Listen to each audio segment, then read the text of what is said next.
Ces dernières années, avec l'accès aux marchés internationaux d'un nombre croissant de pays de tous les continents et l'accélération de la demande en denrées fraîches, les risques économiques, sanitaires et phytosanitaires se sont fortement accrus.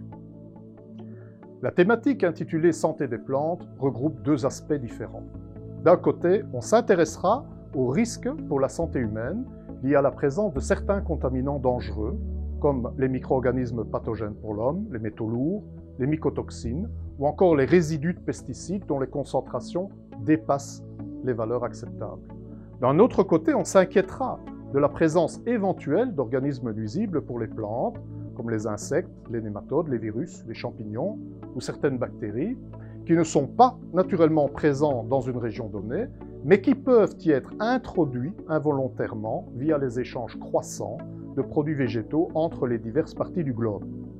À l'augmentation des transports internationaux depuis de nouvelles zones commerciales, sont venus s'ajouter les effets du changement climatique, permettant à ces organismes introduits, qu'on appelle aussi organismes de quarantaine, de survivre et de se répandre plus facilement dans des régions où cela leur aurait été autrefois impossible. Depuis 1952, une Convention internationale pour la protection des végétaux, ou CIPV, réunit 177 pays avec pour principal objectif de combattre la dissémination de ces organismes nuisibles. Certains de ces organismes sont non seulement susceptibles de provoquer des dommages économiques très importants, à l'exemple des mouches des fruits ou de la bactérie qui ravage aujourd'hui les oliviers en Europe, mais aussi de porter atteinte à la biodiversité locale, car les espèces introduites peuvent supplanter les espèces locales qui alors régressent ou même disparaissent totalement. Des niveaux appropriés de contrôle sont donc fondamentaux, aussi bien pour les exportations que pour les importations. Pourtant, bien que la santé des végétaux soit essentielle pour la sécurité et la sûreté alimentaire, pour l'économie, pour l'environnement et pour la biodiversité, peu de personnes ont conscience de l'importance des menaces qui existent et peu d'experts sont à ce jour capables d'évaluer les risques ou d'élaborer une politique phytosanitaire pertinente.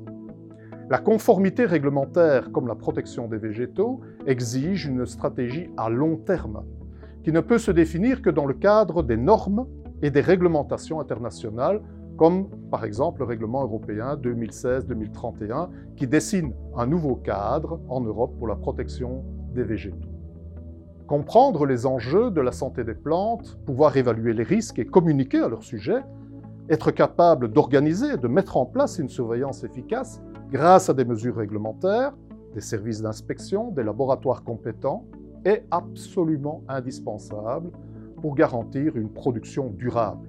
En effet, les organismes nuisibles, tout comme la présence de contaminants indésirables, peuvent sérieusement perturber l'accès au marché et la compétitivité de certaines origines en limitant la libre circulation des produits végétaux. Vous détenez maintenant les concepts clés de cette thématique. Nous vous souhaitons un bon apprentissage. Pour avoir accès à l'entièreté des cours, rendez-vous sur training.coleacp.org.